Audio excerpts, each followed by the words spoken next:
Customer would put gas in the vehicle and it would not start, only during fill-ups. Naturally, I'm just going to be like, evap, go to the evap. Problem is, I mean, it was already replaced. So it's a brand new part on there. Not sure the brand, don't know where it came from. But what do you do next when you get situations like this? There's a check engine light code on for the evap vent solenoid circuit. It's P0449. Now naturally when I hear vent, I hear the one in the back, that vent, not purge valve. But this complaint is pretty much dedicated to purge valve only. So purge does kind of vent, so maybe that's what we're dealing with. And I'm going to check this first simply because of the complaint that we got, and then there's something in there regarding to evap, not a leak but a circuitry problem. Naturally these are supposed to be closed. What we're going to do to test this new product, well, seemingly new, it looks new, I'm not going to sit there and deny that it ain't. It's got writing on it. It could have been an Amazon purchase item and it failed prematurely. I've had a lot of these fail, but again, because of the complaint, this is where I'm going. Naturally these are supposed to be closed. They should not take in any type of air or vacuum suction or anything. So let's get this line off for the evap, and then we'll do some basic testing.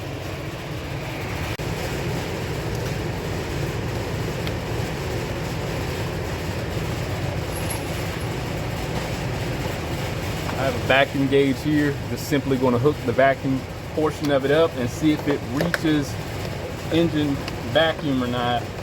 It's typically about 15 inch grams or so. Let's see if this will fit. You ain't got to use any adapter.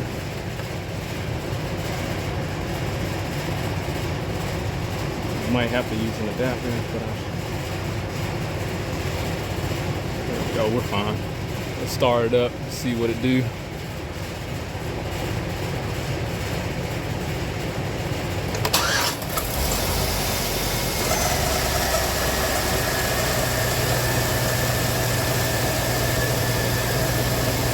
Look at that. It's not supposed to do that. Let me tap on it.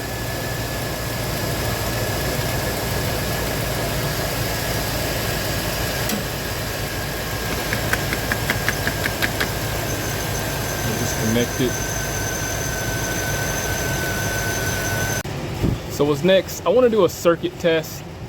See if this unit is just capable of working at all. I mean, right now I can simply condemn that the vent valve, I say vent valve, the purge valve is just shot because its natural state is just supposed to be closed. I mean, even though it's a new product and the seal looks great, we get bad new parts. I can't begin to tell you how common that is. So for this next part, you're going to have something that's bidirectional capable. And if you don't, you're probably going to have to try some other testing measures. Wait till the engine goes and activate the purge valve and test it while it's on the vehicle. You need to use a lot of discretion when doing that. But simply what I'm going to do, since I have the capability, is activate the solenoid and just listen for any type of audible click. This purge valve pretty much purges. It stays open maximum at 100% or closes at 0%. Again, this natural state is supposed to be off. Right now I don't feel any pulsation from the component, so I'm going to tap on it and it's not changing anything.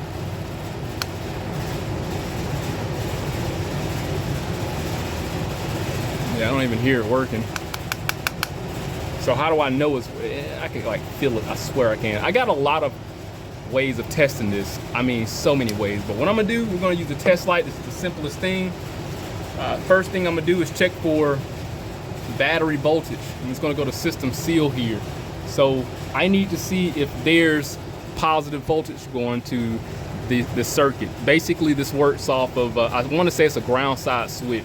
So we have 12 volts on one side, and then the ground side is going to be switched on and off rapidly through the PCM. and that's what's going to give us our duty cycle. So I have my alligator clamp here. This is going to go on the negative side of the battery. The battery on this truck is very accessible. So here's negative, here's positive. It's color coded. Black is negative, red is positive. Get confused, think about how the treatment of people are. Black is negative, red is positive. So anyway, enough of my flippant sense of humor. So key on, engine off. Let's see what's going on here. So here on the pink wire, we have 12 volts. The other side is not doing anything. So I'm gonna take my alligator clamp. We check for battery positive because we're on the ground side. So let's go to battery positive and check for battery negative. All right, there's nothing going on here on this green wire, and reasons being because the natural state of this solenoid is sealed, is off. So this is where the bidirectional tool come into play. I'm going to tell this computer to operate, and we're going to see the reflection or the duty cycle put on this green wire here. And again, this ground side switch. So we discovered we have 12 volts constant and on a sealed state. So again, it's supposed to be off. Well, I need to see what happens when it works.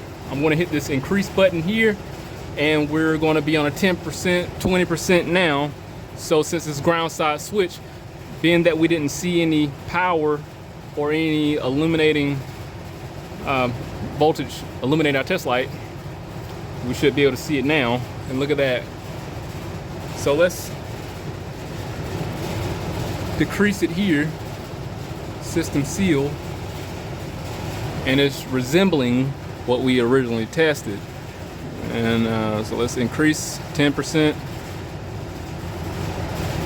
20%, 30%. It's getting brighter. 40, 50. So logically, we have powers and grounds, just like we had powers and grounds for this test light to work. We should have a working purge valve, but it ain't. Hook it back up. This is our load here. It's not even working. Bad new part. So we vacuum tested this, and it's supposed to be sealed when disconnected, when off. That's its normal static state, but it has vacuum, which is an indication that the circuit has failed. Well, this device has failed.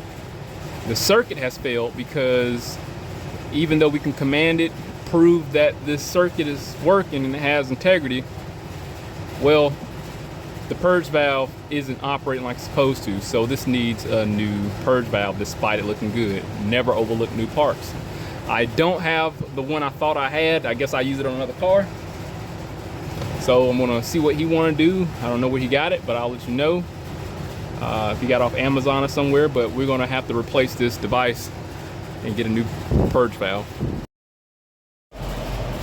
So I just got back from the parts store, and I wound up getting a warranty replacement from the owner. So the owner got theirs from AutoZone, which sell Duralast parts. This is their brand.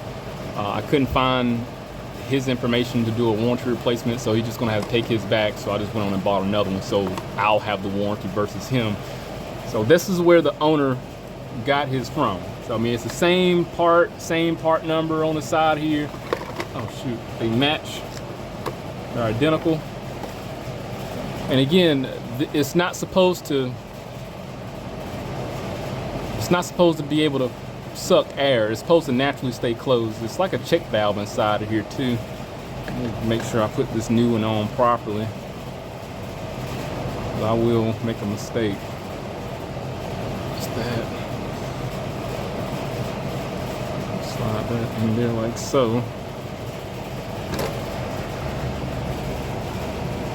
It's an 8mm. Let this go back in there.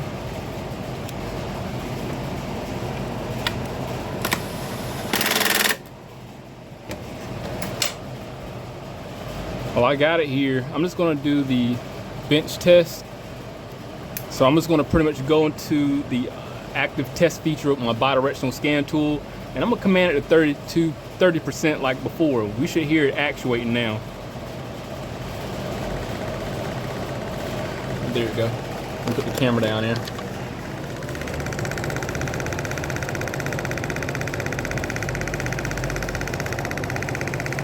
And remember, remember before it wouldn't even do that at all. So we're gonna do the visual test. Because y'all not here. And the visual test is gonna be utilizing this gauge mechanism, this gauge.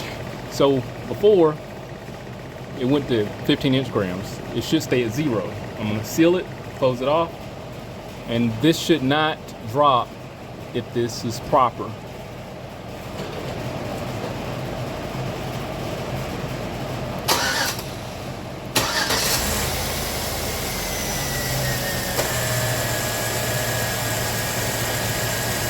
Working now.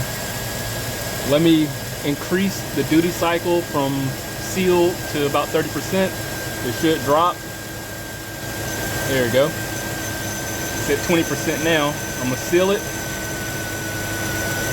And it's sealed, so it's not working right now. That's essentially what the evap tests do when it goes through a evap purge seal test. It essentially opens, creates a vacuum in the fuel tank and the fuel system. The vent valve closes. Basically, this will be the evap vent valve, and it just shuts down. So this is a seal through here. So this is essentially what an evap test go through. The purge valve opens, creates a vacuum. The vent valve, this is the vent valve. Hypothetically, it closes off and seal, and this is all the lines going from here out to the gas tank and back to the vent valve, and it seals. It's supposed to shut down and hold vacuum, just like this is doing. So when you go through a drive cycle and it does the evap test, it tests for vacuum in this similar fashion, but with more components. Cool. So I have my codes erased. I'm gonna pop this back on there, like so. This is good to go. I'm putting the cover back on, and we'll see how long this lasts. He has a warranty through me, so if it has a failure, it'll just bring it back within a year, and I'll take care of it free of charge. But this is a simple test, very common to fail. The main context clue is that when you put gas in it, you go to start up, it don't want to start. I'm going here. That's like just the logical thing to do. But hey, if anything happened, I'll definitely update. The system is pretty much cut and dry. Hit that link, subscribe to the channel, stay informed, how to return some more work. See you next one.